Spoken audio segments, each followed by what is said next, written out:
is Karen Hickerson, and I work with San Juan Mountains Association. And tonight we're doing one of our series. There'll be several, so please check out sjma.org for more of our classes that will be coming up this summer. But this one is going to be on the essentials of just day backpacking, going on a hike. What do you need in your pack? Yes. And we are located tonight in this one of our favorite stores in town called Durango Outdoor Exchange. It's has used and some new products for all your outdoor wants and needs. They got bikes and you name it, they got it here. So, and what's lovely is you can find beautiful, gently used stuff for all your adventures. A lot of the things I'm going to show you tonight, they carry, which is great.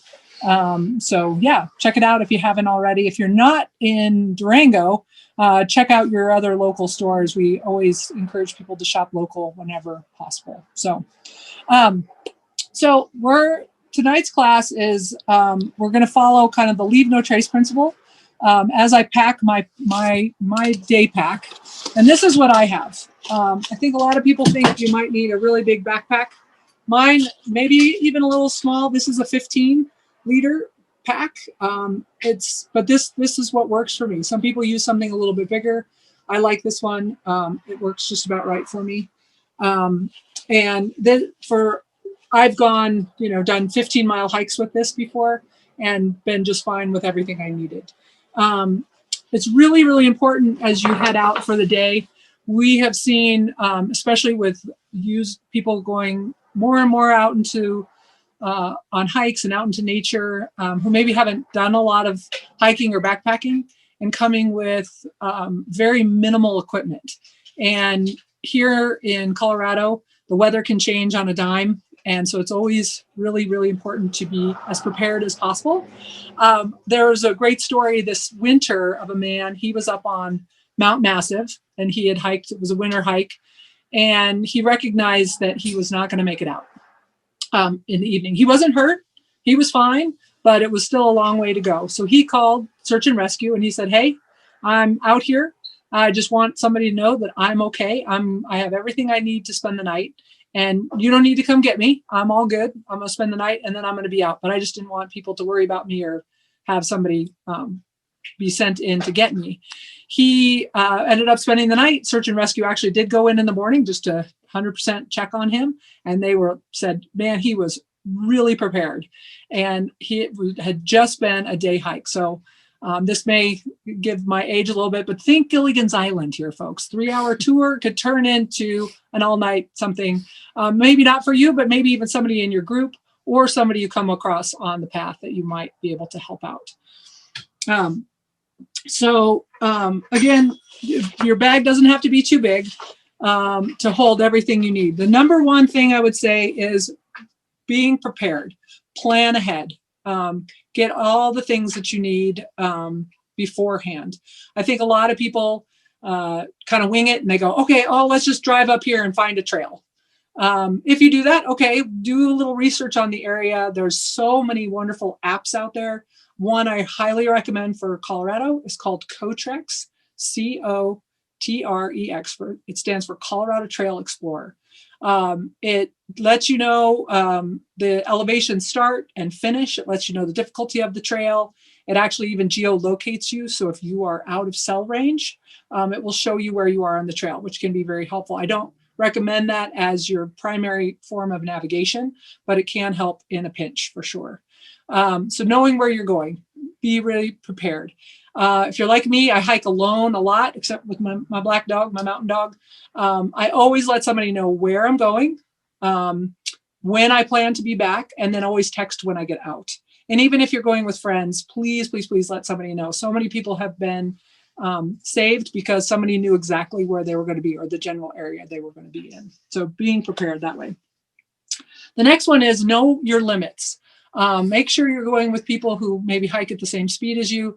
Don't try something for a day hike that's really extreme. If you're getting 1,000 feet of elevation gain in a mile and you're not used to that, that can wear you out. And maybe, you got up there, but it may be difficult to come back.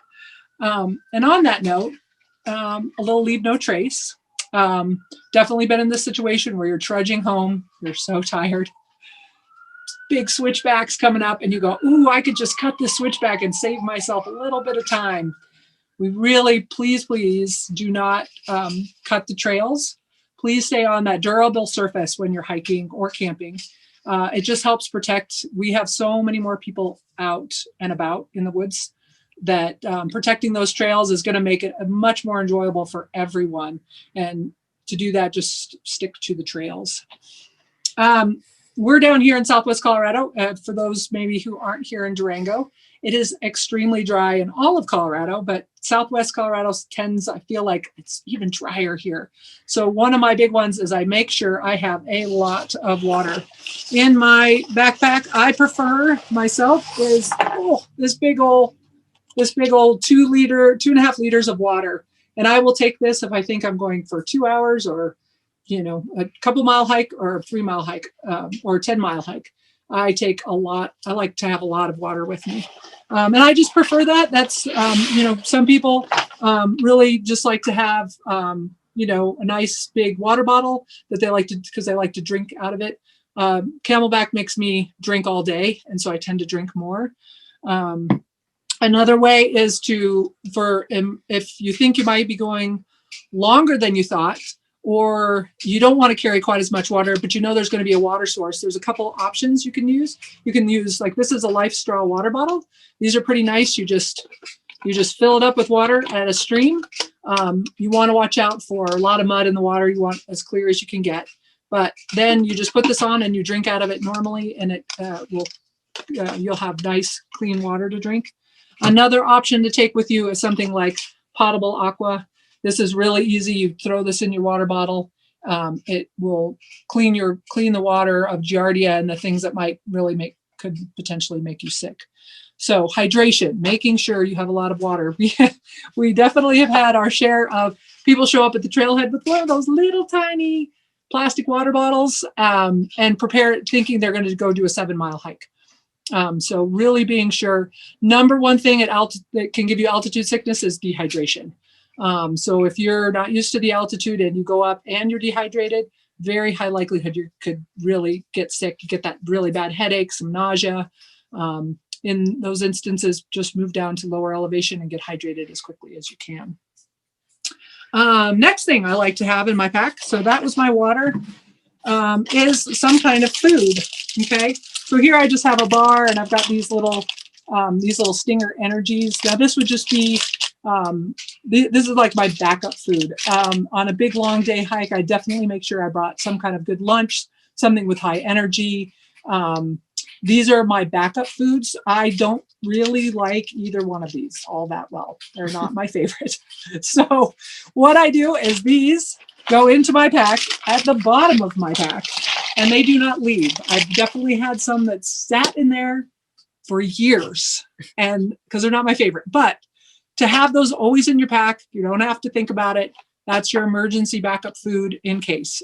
Again, you might come across somebody else who is really struggling with altitude or something like that, and being able to share a little bit of food with them might be very helpful. So having good amount of food for yourself, maybe a little bit extra, and then also having those bars as emergency backup in your pack that you're not going to be tempted to eat because you're like, oh, I love that Cliff Bar or that Luna Bar or whatever it is that is your favorite. Don't put your favorite in there. I also, because I hike with my dog all the time, as far as food goes, I also bring treats for my dog, and I also sometimes bring peanut butter packets for both of us. Those are an awesome, like, high energy, and my dog gets very excited to have peanut butter for his snack. So on food, one of the big one we see out on the trails a lot is where someone stopped and had a lovely, nice little snack, and there's crumbs and maybe that little corner of your bar, the wrapper left, or the whole wrapper, or if you have little kids, the juice box straw covers. Those are I always find those. So really making sure you're pack it in, pack it out. Being sure that all those amazing things you brought in go right back out with you. I always think about, as I leave, I turn back, I look to the spot where I sat or where I camped or wherever, and I want it to look like I was never there. So if somebody else walks up, they think maybe they're the first people there that day or that week or that month. There was no problems there at all. And remember, though, even the little crumbs, being careful of what that can do is that can attract animals and ants and all sorts of other things that maybe we don't want in areas where people stop often. Next one I have is I always bring a couple extra layers for clothing. And when I wear clothes, today I'm wearing kind of a cotton shirt. I often try, especially if it's going to be a hot day or the weather may change, I try to wear something that's synthetic, that wicks moisture well. Polypropylene, there's so many different types of materials now that are not cotton. We always say cotton is rotten. What happens with cotton is as soon as it gets wet, it stays wet and it can make you really cold. And that might be great on a really hot day when you're hiking. But if you're coming out in the evening and it's cooling down, that cotton is going to now pull the heat from your body and could really cause you problems. Where if you have a fabric that wicks the moisture away from you, it's much easier to stay warm and dry is always a good call. So I always have a little something in my pack. I also really like to have some kind of bandana. This is a big, huge one, but this is made of silk. And I really like it for, it's actually, silk is warm or cool, which I really like. So I can use this as a bandana. I can get it wet and put it around my neck if I'm hot, and it'll still dry very quickly. I can put it over my head. I can put it, like I said, behind if I'm getting too much sun. I can stick it in my hat and do kind of a turban-y, crazy look. People might think I'm the crazy woman in the woods with my with my little shawl on, but it works really well. And actually, it could be used as a shawl to keep. Again, it's silk, so it's going to hold a lot of moisture. It can also be used as a sling and swath if someone broke their arm or got hurt. Lots of a multitude of things in this very tiny packable. This thing will stick down. I'm just going to stuff that down into way down deep in the bottom of my pack. Next piece is this time of year, I often have a knit hat and some light gloves. I started a hike the other day up at about 9,500 feet, and these were very handy, and then didn't need them later. But I didn't know what the weather, what the temperatures could be as I got up closer to 10,000 feet. So really nice to have a backup of a hat and some gloves. Again, if I had an emergency and I ended up having to spend the night, it would be really, really nice to be able to keep my head warm and my hands warm. I also have this Packable Puffy, which is great. It doesn't take up a lot of room. It actually squishes down even more than this. What I like about it is, again, it keeps me warm. This one actually has a hood on it that I like.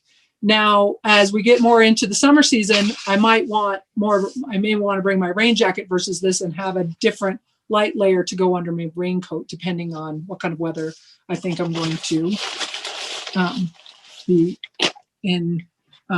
be dealing with. Next one is some sun protection. At the altitudes, we're pretty high up here in Durango. We're about 7,500 feet, and then we go all the way up to 11, 12, 13, 14, depending on how high you want to hike. I know a lot of people are out there doing the 14ers out there. So having some good sun protection, finding your local store has some cool hats, right? Or a visor, depending on what you like. Definitely some sunscreen. The higher, you could go all the way up to 50, something, good mineral. And don't forget the back of your legs, because I say that because I've done it.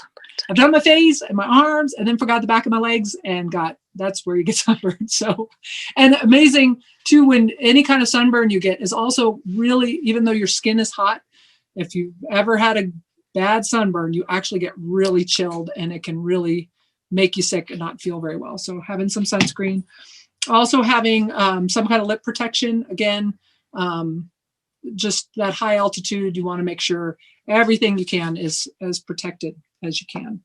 So having all those things. One of the things I think a lot of people forget about in their day pack is having some form of light. Maybe you have a little headlamp. I always have this. I like this little, it's just a little light. It fits really nicely in, I've got some little pockets in here.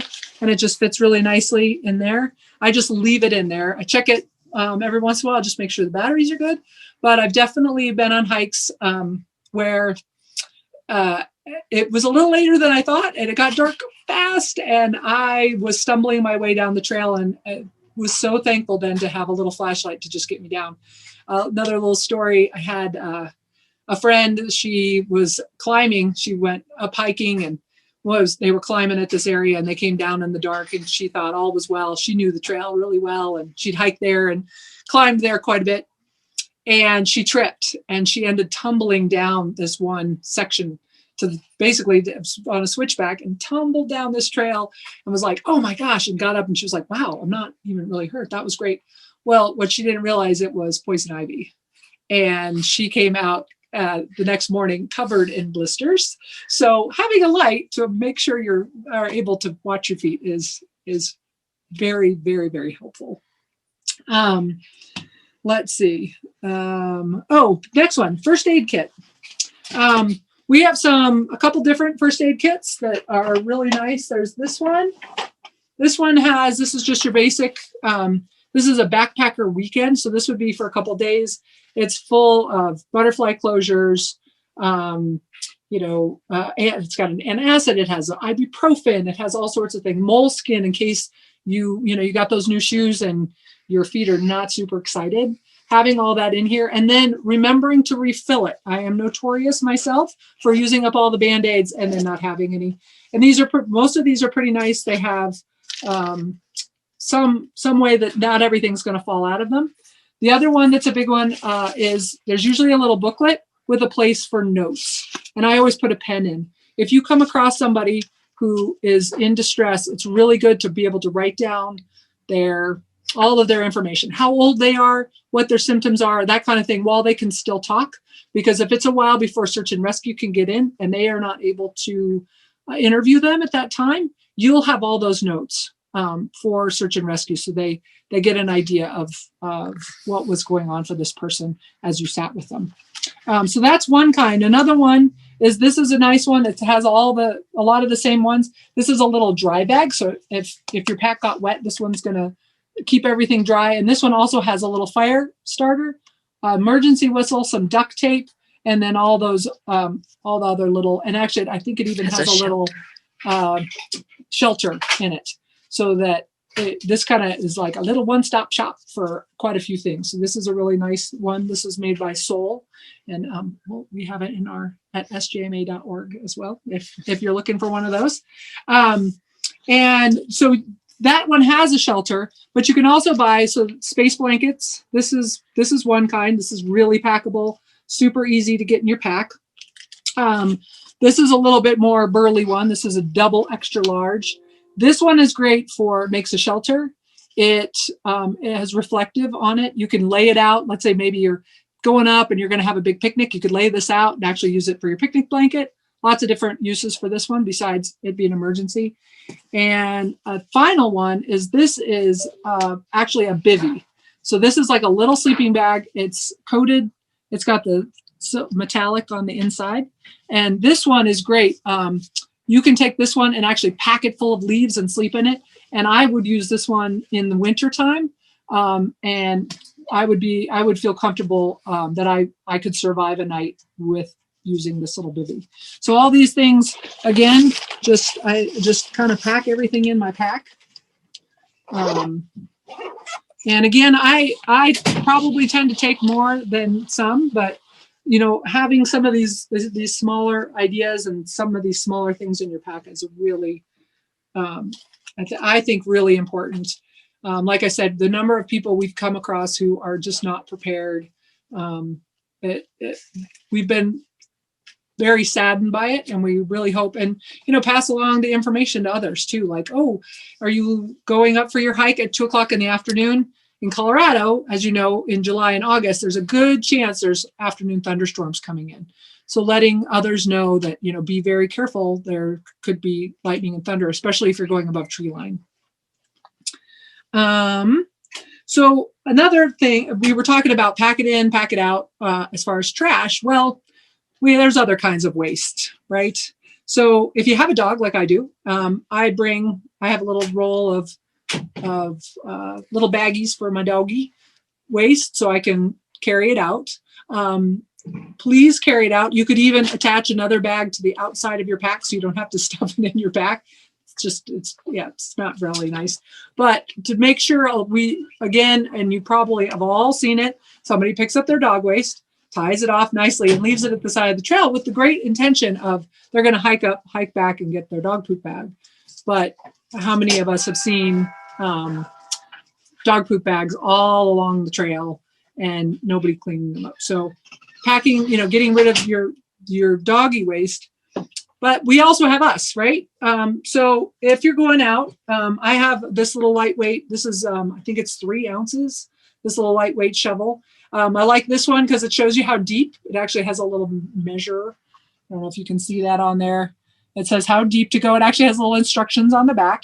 It says even select a spot 70 paces.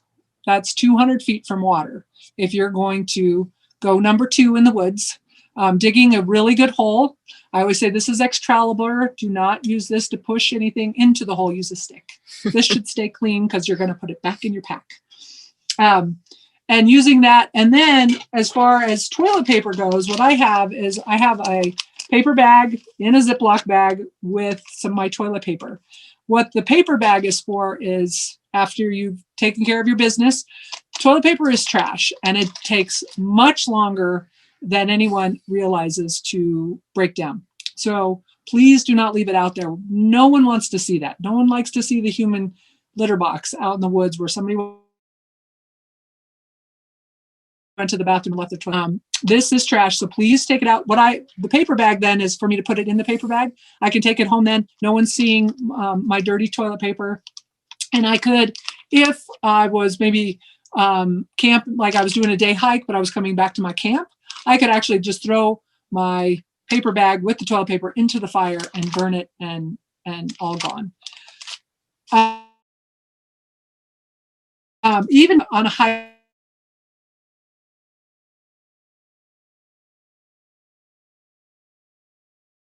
that is on some days 800 people on the trail in one day. We counted over 10,000 people on some of our trails. And all those people have to go to the bathroom somewhere. And sadly, we saw where a lot of people didn't know how to dig a cat hole, or if they did, there were too many, and it was not very nice. So we also have these. This is called a rest stop bag, or WAG bags, a lot of people call them. And this is for human waste. And this bag will actually, it's not a one-stop use or one-time use. You can actually use it a couple times. And they're really good. They have a little powder inside. They have another bag that you seal it up in, so there's no smells, but you could use it a couple times. These work really well. And then you just take them and you throw them in the trash when you're done. Again, make sure to pack it out. This definitely will not break down out in the woods. But on the back, it gives you little directions on how to use it.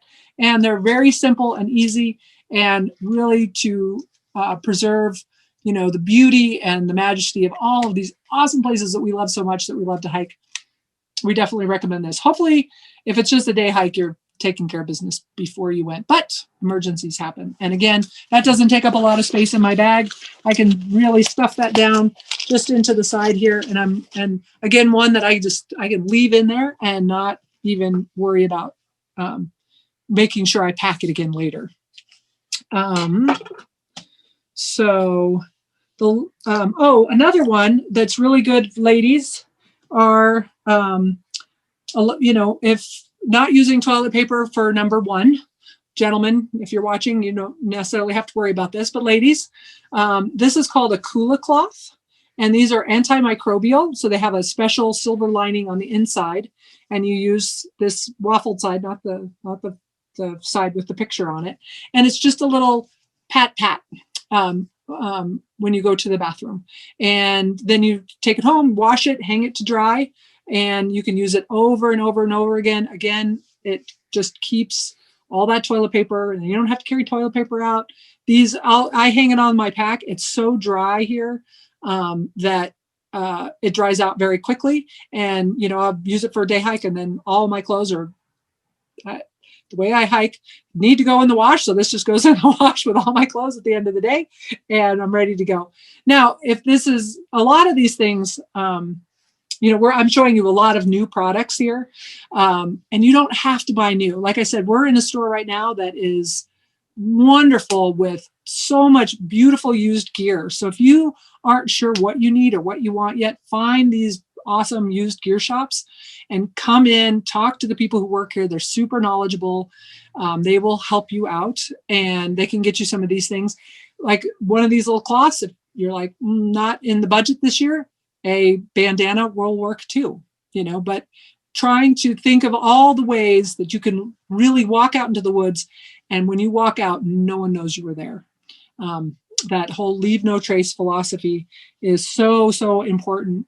And even more important now that we had word from, for instance, Telluride, their visitor center believes that they're going to see a 600% increase in visitors in Telluride this year. I would imagine we're not too far off that here in Durango. I know looking at web pages, the Front Range, some of those 14ers, you're lined up. People are lined up to go climb peaks and trails and things like that. So, really, I just encourage you to be that person who is leaving nothing behind, and even educating others whenever possible, if you can. So another one that can be important. We are, like I said, we are extremely dry here right now. But in an emergency situation, you might need to create fire. Even if there's a fire ban, if that's the way you're going to survive the night, then you have some way to create a fire. You can have matches, lighter. Those two are not my top. Matches can get wet. Lighters don't work if they're cold and wet. Okay. Windproof, waterproof matches, those are great. A little bit harder to find, but definitely out there. And then another one is like a ferro rod like this. So this is your old just strike and spark. Let's see if I can. So if you guys can see a little spark there. Let's try to set my sunglasses on fire. And or the store. a great way, because to practice these things before you need to. Okay, don't go out and buy one and be like, oh, I can throw a spark and I can get a fire. Practice at home. A great fire starter. This is cotton balls, and you take Vaseline and you rub Vaseline into cotton balls and you pack them in a little jar. Then you pull them out of the jar and you kind of fluff them up and you throw a spark in that, and it's going to light really, really well. It's going to burn for a long time. It's going to allow you to get a little fire going. With a fire, if you come across a place, again, this is we're talking day hiking emergency situation. However, this could also work for a backpacking trip. If you're backpacking, you come across an area that you're tired, you're ready to camp, and you look around and there's no other fire ring, zero. Okay, don't look and go, oh, that's a lovely fire ring. I love that. That's nice, but I don't really like it there. I'm going to go make one over here. Okay, we've definitely found that within 5 to 10 feet, we found 5 fire rings because someone didn't like the placement or wanted their own. We're not entirely sure why, but if you have to make a fire ring, one of the ways is you cut the sod, okay, the ground out, and you gently remove that and set it to the side. Set your rocks in a circle and have your fire. The next morning, you're going to want to douse it. You want to be able to stick your hands in those ashes, and you should not be able to feel any heat whatsoever. Put as much water as you can on it. Then those ashes and the water, when you put the sod back, will help that sod regenerate. And then you scatter your rocks again. Again, looking back, no one will know you were there. That's the goal. So again, in an emergency situation, again, I like this little guy because he fits really nicely right in there, along with my little dog poop bags, my sunscreen again, an extra chapstick. I always have a chapstick in my pocket, but I've definitely been known to sit down on a rock or something and get up and walk away and no chapstick. It just falls out of my pocket. So having an extra. Having my toilet paper. Again, you can see my pack it's bursting, but it works for me. So, oh, and then the last one is I have a knife almost on me at all times. I use it for all sorts of things, but I almost always carry a knife. I like it's just super useful for the work that I do and where I am. So I almost always have a knife on me, but in my pack, I also have this big guy, which I like. It's actually a hunting knife, but what I like about it is this one actually has a little saw on it. And so if I needed to, I could saw some pieces of wood if I was in an emergency, again, if I had to make an emergency fire, or if I needed it for something, or if I needed a bigger knife. This one also has a separate knife. So I like having that. Or you could get like what do they call it? Like a multi-tool knife. There's a special name for them. I just lost it. What is that called? I'll think of it when we're done here, I'm sure. Or if somebody else thinks of it, let me know. But having that some kind of tool on you so that if you needed it, I mean, in your first aid kit, it could cut tape. It can be used for all sorts of things. So, and then I think we're like cranking through this. I think we're not going to have you guys here for an hour and a half, but question. Yeah. So the last one is leave what you find. I think it's in our nature to, find a beautiful rock, find some beautiful flowers. And we, again, keep seeing this over and over again on the trails where people pick beautiful bouquets of the wildflowers. And in a year, especially like this, where it's drought, those flowers are doing everything they can to make new seeds. And if we come along and pick them and pull them from where they were growing, those seeds are not going to be able to. And eventually, no one's going to get to see all those beautiful places and all those beautiful flowers. 2 years ago, we had an amazing wildflower season. Hopefully this year, maybe we'll get some good spots. And then being really gentle. If you see, a big field of wildflowers, being really gentle. And again, staying on those durable surfaces so you're not trampling down on all those lovely flowers. And that's where, so I like to carry my phone because it's a great camera. Priscilla, who's doing a wonderful job holding the phone, filming for us, is an amazing photographer. So she sometimes carries her big camera and gets the most amazing shots. So that's what you should, take that home, take those photos home and that kind of thing. That being said, my old phone had horrible battery life. So something to think about. Now this is a big one. They make some that are about half this size. This is a backup battery.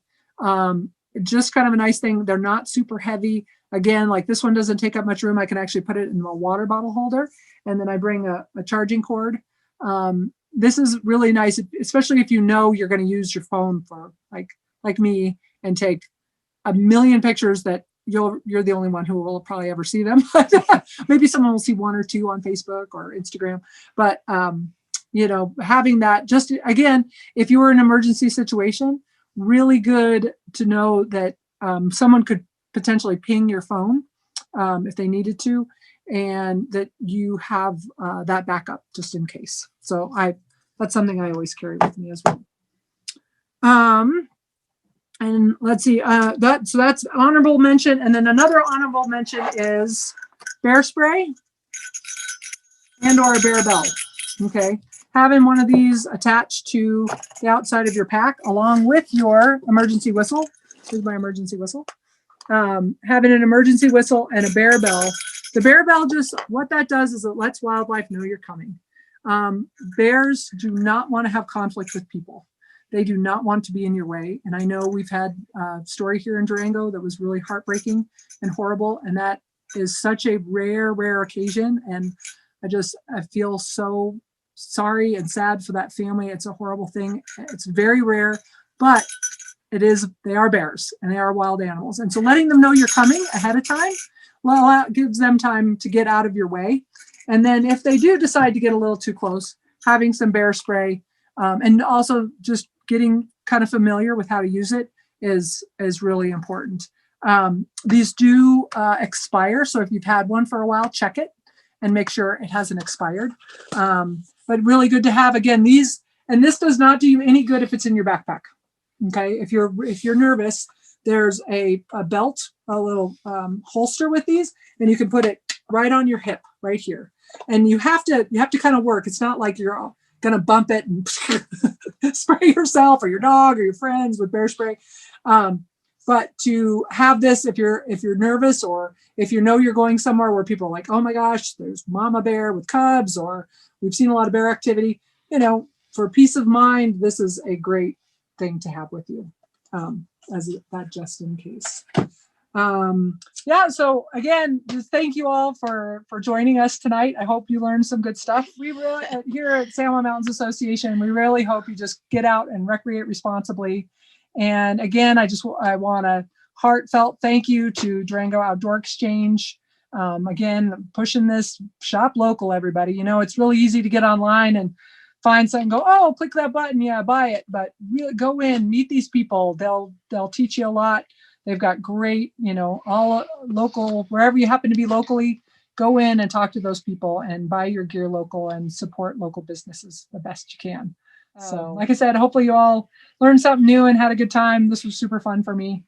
And I appreciate all of your time tonight. Thank you.